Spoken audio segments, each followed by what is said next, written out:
Salut à tous et bienvenue sur Motorcycle, la seule chaîne de moto qu'on n'a pas besoin de graisser. Pas comme un axe de turbo, hein? Vous voyez où je veux en venir? Aujourd'hui, comment ça marche? La suralimentation.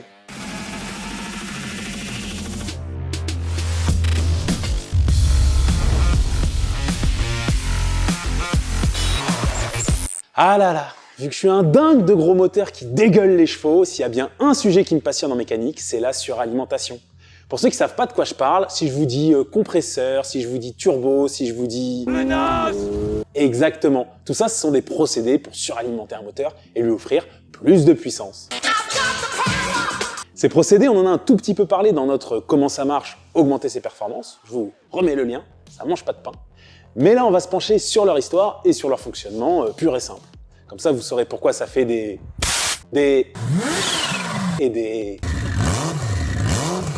Bon, déjà, entre ces trois éléments, il y a un principe de fonctionnement similaire, faire rentrer plus d'air dans les cylindres, parce que si on y arrive et qu'en parallèle, on fait rentrer aussi plus d'essence, on obtient des combustions plus importantes dans un même volume, et donc du couplet de la puissance supplémentaire, sans augmenter la cylindrée. Voilà, ça c'est valable pour les trois. Et c'est là tout l'avantage de la suralimentation. Essayez d'avoir un petit moteur capable de délivrer les mêmes performances qu'un gros, pour gagner ainsi du poids et de l'encombrement.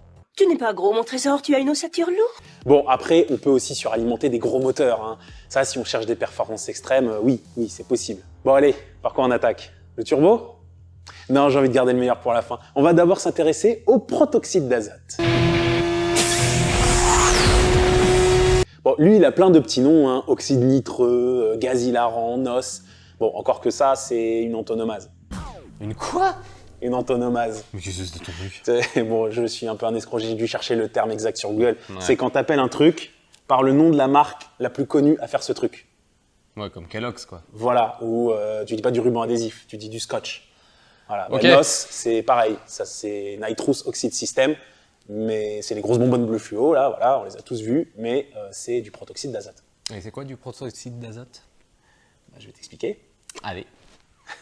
Eh ben, c'est un gaz découvert à la fin du XVIIIe siècle dont la formule chimique est N2O. Alors au début, on s'est rendu compte que ça faisait rire en le respirant, hein, donc il a d'abord eu un usage récréatif, usage qui perdure encore aujourd'hui. T'as déjà sniffé, toi, du protoxyde d'azote? Non. Non? Moi non plus. Il peut être très dangereux pour l'organisme. Donc si, sache que moi ça me fait le feu, mais bon. Ah ouais? Ouais, par contre ça s'appelle le baiser du dragon, je ne sais pas pourquoi. Il me faut un os. Non.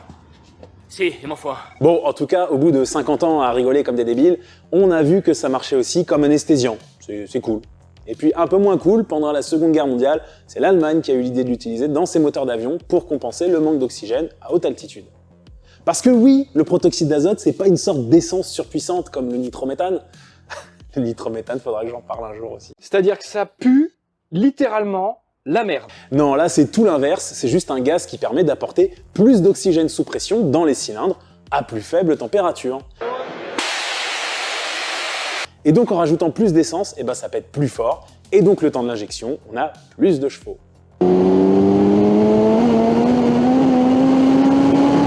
Il est stocké sous forme liquide dans une bouteille, et pour l'utiliser, il y a deux méthodes. La méthode sèche et la méthode humide. La méthode sèche, ça consiste à l'envoyer directement dans l'admission d'air, hein, et c'est au calculateur d'envoyer au même moment plus d'essence. Pour la méthode humide, on le mélange d'abord avec de l'essence au moment de le balancer dans les cylindres. Et du coup, c'est quoi le mieux entre les deux? Elles ont chacune leurs avantages et leurs inconvénients, hein, donc retenez juste qu'il n'y en a pas forcément une meilleure que l'autre, tout dépend du moteur sur lequel on l'utilise. Bon, clairement, l'avantage de ce système, c'est de pouvoir compter sur un surplus de puissance instantané, hein, y compris sur un moteur déjà suralimenté par un turbo ou un compresseur. L'inconvénient, c'est que mal utilisé, il fout plus le bordel qu'autre chose. Bon, ça, c'est valable pour nos trois systèmes. Parce que des combustions plus importantes, c'est du stress supplémentaire sur les pistons, les bielles, les soupapes, bref, sur le moteur en général. Parce que tout ça, à la base, si c'est pas d'origine, ça n'a pas été conçu pour encaisser davantage de puissance. Bon, certains moteurs, oui, clairement, tu peux les suralimenter sans changer l'intérieur. Un bloc d'Hayabusa, par exemple.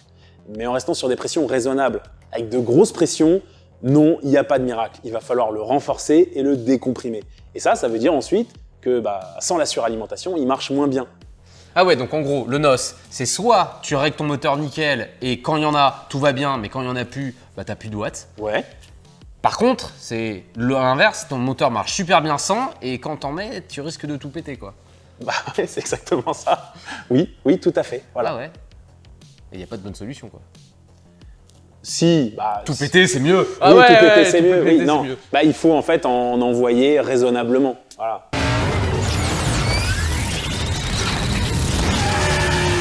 Donc dans Fast and Furious, c'est cool. Dans la vraie vie, en plus d'être illégal sur route, c'est archi contraignant, hein. Les bonbonnes sont pas très grosses, surtout à moto, et en plus ça coûte une blinde à recharger. Du coup, oui, on s'en sert essentiellement qu'en dragster.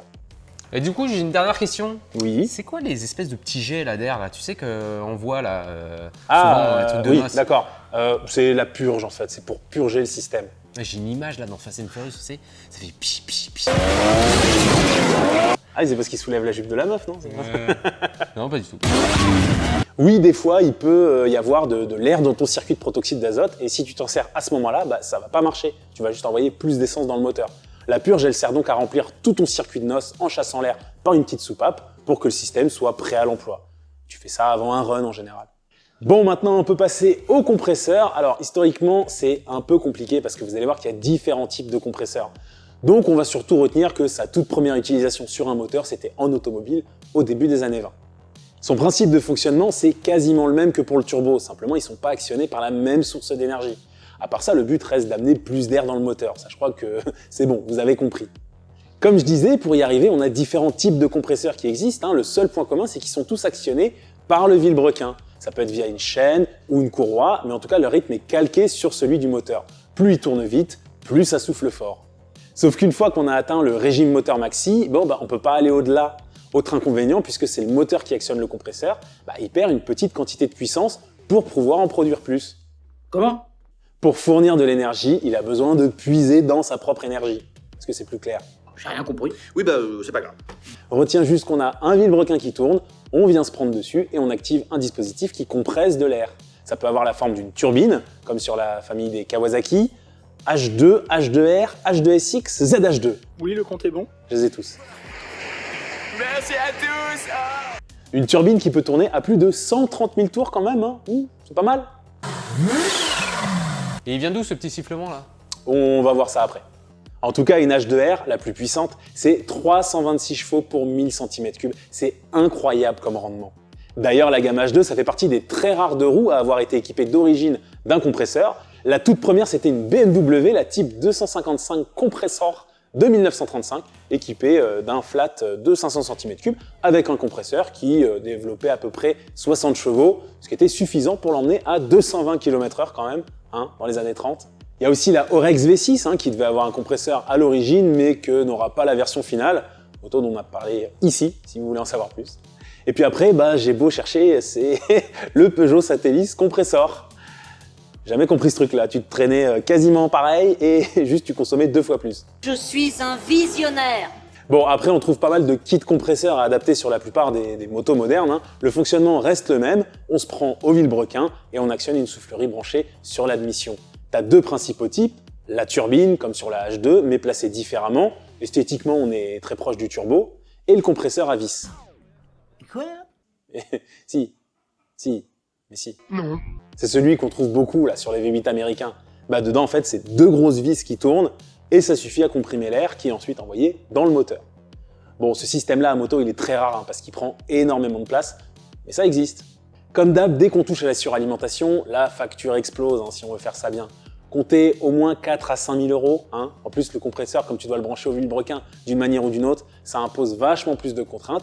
Et c'est pour ça qu'à moto, il y a beaucoup plus de turbo. Ah, le turbo-compresseur. Je sais que pour certains, ça fait pas rêver. Il y en a sur le moindre Scénic diesel garé sur le parking du Lidl d'à côté. Mais à moto, ça rigole pas. Alors là aussi, on a eu droit à des motos de série avec des turbos. C'était dans les années 80. Les 4 constructeurs japonais s'y sont tous essayés. Et c'était de la grosse merde. Que ce soit en termes de fiabilité que d'agrément de conduite. Les bases techniques étaient pas terribles et la technologie était pas du tout au point. Bref, ça n'a pas marché. Ça s'appelle un bide. Un peu. Mais en fait, le rendement des moteurs de moto, il est déjà tellement énorme que pour l'instant, il n'y a pas besoin de lui mettre un turbo, quoi. Ouais, et puis il n'y a pas eu ce truc des downsizing comme non, pas besoin, c'est déjà des petits moteurs. Reprenons. Parce que le fonctionnement du turbo, il est super simple et à la fois super compliqué. Vous êtes bien avancé là. En fait, le turbo, je trouve ça génial. On a une turbine placée sur la ligne d'échappement et c'est les gaz brûlés qui vont la faire tourner avant d'être rejetés à l'extérieur. Sauf que cette turbine, elle est reliée par un axe à une autre hélice qui, elle, en tournant, va aspirer l'air extérieur pour l'envoyer vers le moteur. C'est génial comme principe.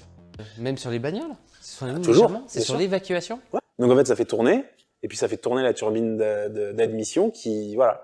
C'est génial comme principe. Plus le moteur il tourne vite, plus il fait tourner la turbine d'échappement, qui fait tourner la turbine d'admission, qui fait tourner le moteur plus vite. Ah, c'est exponentiel.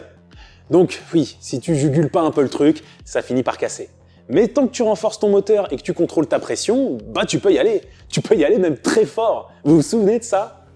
Cette Hayabusa, la plus puissante peut-être, quasiment 1000 chevaux.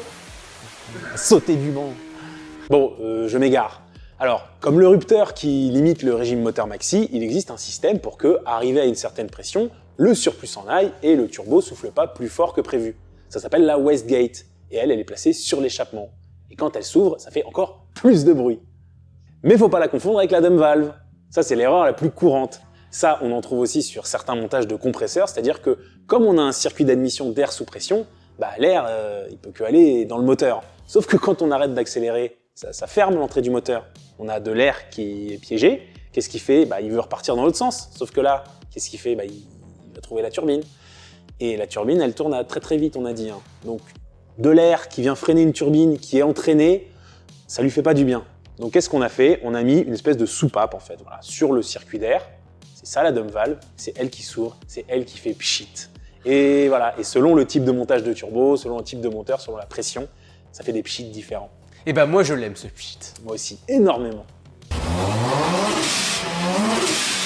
La dump valve, on l'appelle aussi la blow-off valve. Voilà. Perso, je me mets des compiles avant de dormir. Tu tapes blow-off valve compilation et en fait, t'en prends plein les oreilles pendant. Je pense qu'il y en a au moins une bonne heure de dispo minimum. Et le turbo, il a des inconvénients parce que tu as l'air d'en parler comme si c'était une solution miracle. Oui. Ouais, c'était sûr. Oui. Comparé au compresseur qui est actionné dès les plus bas régimes, là, il faut attendre que les gaz d'échappement soient suffisamment puissants pour entraîner la turbine. Ok. Voilà. Ça m'avance pas plus. si, tu vas voir. Résultat, comme notre moteur est décomprimé, quand le turbo ne charge pas, on a vraiment des perfs de merde. Par contre, quand ça commence à pousser, c'est le feu. Voilà. J'ai eu la chance d'essayer une Hayabusa turbo de Dragster, c'était fou. Ça faisait 350 chevaux. Et ouais, quand le turbo il commençait à charger, bah c'était, tu vois l'hyperespace dans Star Wars, c'est pareil. Mais ça restait contrôlable. Alors qu'avant, sans les systèmes d'injection modernes et les régulateurs de pression, on avait vraiment un coup de pied au cul monstrueux. Sauf qu'en plus, il arrivait avec un temps de retard, donc c'était vraiment on-off. C'est ce qui faisait que les premières motos turbo de série étaient plus dangereuses qu'autre chose, quoi. Ça et le manque de frein aussi. Bon, et puis tant que j'y pense, dernière technologie qui a aidé à rendre la suralimentation plus efficace, c'est l'intercooleur. Plus l'air est chaud, plus il prend de la place. Les frottements d'un compresseur ou la proximité d'une turbine d'échappement dans un turbo, ça fait de l'air chaud. Donc il suffit de monter un radiateur sur le circuit d'admission pour transformer notre air chaud en air frais. De l'air plus frais, ça prend moins de place, on peut encore en mettre davantage dans le moteur, et donc...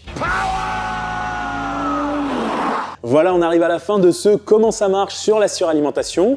On en a fait un tour d'horizon pas trop dégueu, j'espère que ça vous a plu et que vous y voyez plus clair, parce que moi j'avais envie de vous le faire depuis un moment. Puis bon, peut-être qu'il y a un rapport avec le prochain Fast Test. Je m'appelle Turbo. J'en dis pas plus, voilà. En attendant, pensez à vous abonner à la chaîne si c'est pas déjà fait, c'est vraiment important pour nous, ça nous montre que vous nous soutenez. Et puis d'ici la prochaine vidéo, retrouvez-nous sur nos réseaux, Facebook, Instagram, Twitter, @motorcycle. Prenez soin de vous, et à bientôt. Salut les gars!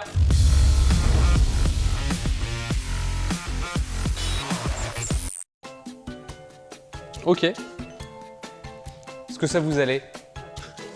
Et puis en plus on nous ramène du KFC, t'as vu, franchement. La suralimentation. Eh ben ça l'est pas.